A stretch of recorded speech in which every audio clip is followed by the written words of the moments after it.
so when we moved here, my mom started framing outside of the basement of our home, and she grew the business to over $1 million. So she secured 5 different locations on different military installations. Wow. Seeing that as a child was so impactful. She is the reason why I am here today.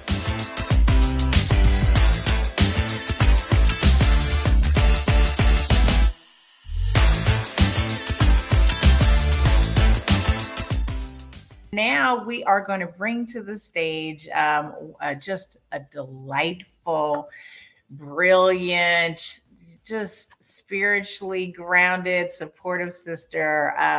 I say all those things because she has been all those things to me in our nearly 5-year friendship, Miss Jenna Reese of Connect Centric. Hi, How Nick. are you? Oh, I'm doing Look, girl, the wonderful. button is, I got a red button this time. All right. So, so we're doing Oh, good. How are you doing yes. today? I'm doing wonderful, Nick. I'm so just grateful to be here talking with you today about the bow and, business. So thank you for letting me be one of your first guests on the show. Well, thank you for saying yes. I just had a terrific conversation with one of our Bow sisters. We'll bring her back in a moment. But I want to take this through like a Michelle Obama becoming moment. All right. I So the love first half Michelle. of the interview, yes, I want to go back and I want to see little Gina. I Aw. want to figure out like what was that first stage? We got, 3 or 4 stages in our life, but the first one is our foundation. Our first one is where those entrepreneurial seeds may be planted by the community. And sometimes it's good things that's happened, and sometimes it's hard things. But I want to know, what was your upbringing life? Tell us about your family. Tell us about, your friends, who you play with, who inspired you. Definitely. Thank you. I mean, that's a great question, Nick. And I will tell you, I wouldn't be sitting here today if it wasn't for my mom. So growing up, I am a military brat. My dad was an army officer, and we lived in Germany. And then he was stationed to the Pentagon in D.C. And so when we moved here, my mom started framing outside of the basement of our home. So she was doing art and framing, Mhm. and she grew the business to, over the 20 plus years to over $1 million. And That's so amazing. seeing that, yeah, so it was amazing actually seeing that as a child, your Yeah. mom working hard to grow. Her idea was to bring art as an investment to the military soldier. So she secured 5 different locations on different military installations. And, on Saturdays, we, as a family, when kids were kind of going to soccer practice or this or that, we were, as a family, going to the store at Fort Belvoir, helping generals and lieutenants and sergeants with their art and framing needs. And so seeing that as a child was Yes. so impactful for my, I guess, entrepreneurial journey. And so she is the reason why I am here today. Is those moments, watching her grow her company from the basement all the way to what it is and what it was today. That is fantastic. And I got such a visual of a little Gina like on her, your girlfriends are out, playing and doing Hmm. things, and you were helping run that business, Yeah, I right? was measuring pictures. I was picking frames. I was doing all that sort of stuff, working That side by side with my siblings. And, my favorite stories when I was a kid, and, and maybe nowadays this would be child labor. So, but maybe not. it's the Um, best. I'm it's attest the to that. past. But I remember my mom needed some help that night framing, and so we were up to like 2, I think it was like 2 in the morning, and the only thing I wanted to go to Denny's and get me an ice cream sundae. And you know what I love, because that is still such an important memory. I was probably 12 at the time, but I Mhm. know she must have been so tired. But when all the framing was done, it was probably like 2:30 in the morning. She took me to Denny's, and I still You went to remember it to this day, Denny's. sitting across from her getting that sundae. But those are the moments, I think, that really created the path to the person I'd become. And so I always knew I wanted to start a business. I didn't know what I was going to do or what I was going to Mhm. be. Even in college, I started selling designer, or I started a business selling designer jeans online. So it was when the designer jean, What year was that? I'm industry. like, you were a Oh my, trailblazer, right? 1999, 2000. Girl, So just born a couple years before. Girl, you yeah, were you could have beat Amazon. Oh, I dang, know. mind And you, blown. and you know what limited me, right? Funding. I didn't have the funding. Funding, So I should, yeah. girl. So fast forward a few years, that didn't work out, but it really helped me kind of solidify the idea that I knew I wanted to work for myself. I Mhm. have, an IT background. I love computers. And I love just working with technology. And so I started consulting. My first job out of college, I worked at Jacobs Engineering as a computer analyst. And then I finally decided to go out on my own when I was offered a full-time position with one of the big five consulting firms to help them stand up their new agile practice. And at that moment, I was like, I think I could do this on my own. Let me try it. I think I was 25 at the time, so 20 plus years ago. Maybe No not 20, well, limits. about 15 years ago. Let me not put myself too high up there, but about 15 years ago. And I decided to go out on my own, start my own consulting firm providing agile coaching and agile transformation services. And Okay. so from there, Your parents say, I know oh they were my, such a big influence on you. How your dad was in the military, mhm. how and how they are with their children. Did you get any kind of resistance, or was he like, go for it? Oh, great question. So it's funny. My parents have always been 100% supportive. My dad is for sure the realist. My mom's a dreamer. So it's actually, I will tell you, I have best of both worlds. I'm a dreamer with a little realism sprinkled in.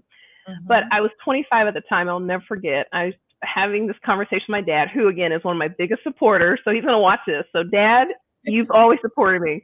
But I'll never forget the conversation we had. I'm like, Dad, I think I'm going to go start my own consulting firm, to kind of teach people what I know and help organizations with their different problems and institute agile, the agile methodology.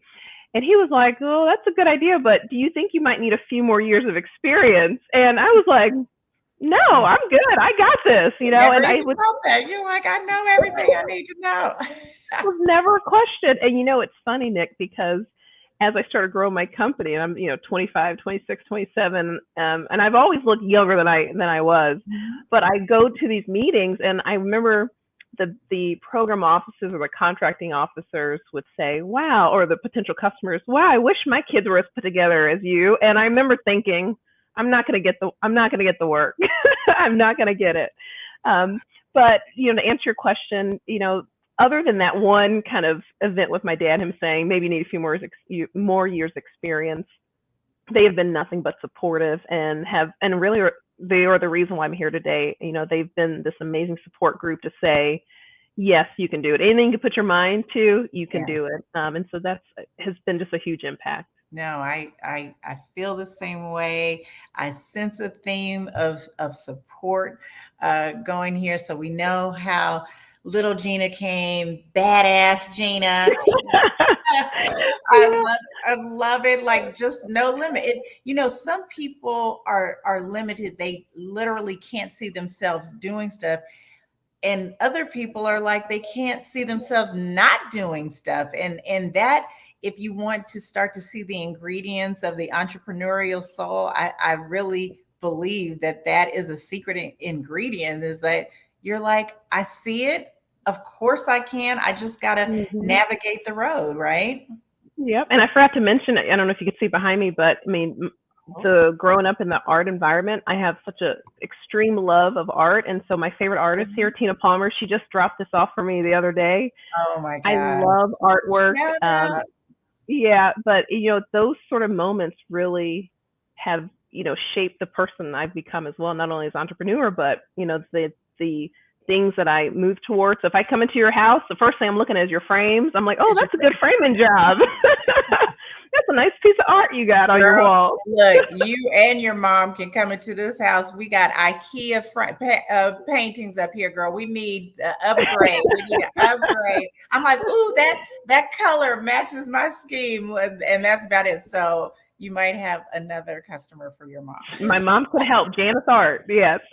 I love it. I love it. So let's pivot now. We've got a real amazing sense of your family and how you became. Now you're this business woman that has taken her business to the top 0.5% of all facets. What, as you look back, was the one or two critical things from taking yourself from a startup to that, that pivotal number?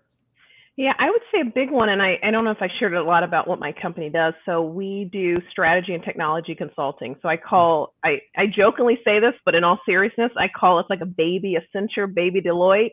Mhm. But the idea is really, and it's in the name, connect centric. It's making sure that human connections are at the center to everything we do, because behind every engagement, every customer, there is a real person that we're supporting, that we're helping. And so the pivotal moment was really, again, thank you, Mom, the kind of guidance to say, hey, have you thought about federal government contracting? Yeah. At the time, 2009, I had just started consulting on my own. I was, working with Freddie Mac, the Washington Post, with those agile transformations. So I was a solopreneur. I was a single consultant Yeah. with this grand vision. And so from that moment to when I won my first contract that grew my company outside of myself, that was 5 years. So 2013, Gotcha. I secured my first federal government contract. And so that journey was really the relationships, right? Developing the relationships, the certifications as a woman business enterprise, WeBank, that was huge to, again, provide that avenue for the government to reach back. I was Mhm. also an 8A small business, so I'm now a graduate, but I was in the 8A program, learned so much about the government and also about how to work with the government through those years. And then a big part is, how to do business with the government. So the Small Yeah. Business Administration, I worked alongside all the free programs that they were given to just learn Mhm. about the industry. So that true pivotal moment, Nick, I would say was just that sheer determination that I'm going to grow outside of myself. I don't know what that looks like, but I know that there's all these resources that I need to make sure that I consume in order to put myself in the best position to be able to do so. So hope that answered. Oh no, it more than answered it. And again, I'm connecting the tissues here with yours and Teresa. She gave a story about when she before she started her business, she got this position that she said it was a little out of her depth, but she would be there 9 to 5 on the clock, and then 5 to 11 off the clock, learning her trade, learning her craft.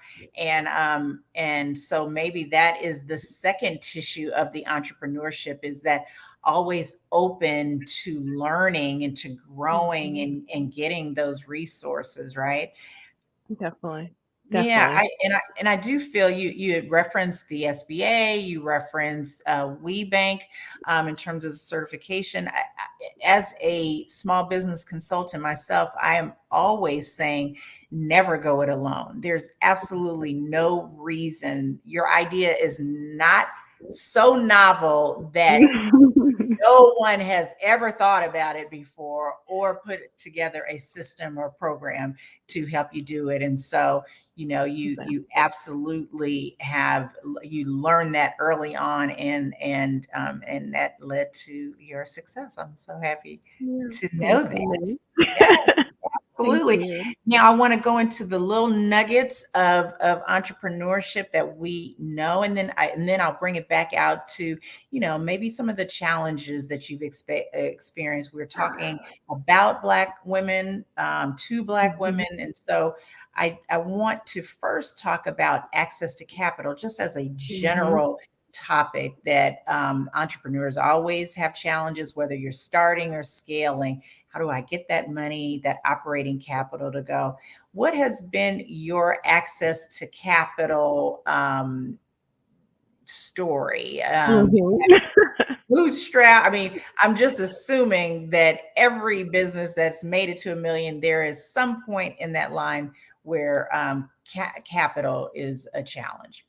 Oh yeah, I will tell you, Nick. I mean, it continues to be a challenge, right? We're in a huge growth spurt, and so Yeah. finding banks that will kind of co-sign for a line of credit. It continues to be a challenge, but up until this point, I guess pre-PPP, I've been self-funded. I've been lucky enough to have these amazing contracts, and so I didn't need funding. What I do wish now that I look back is I should have got funding when I didn't need it. You didn't need it. But access, yeah, exactly. That's kind of one of the tips I'll definitely say. But one of the challenges is always going to be the access to capital.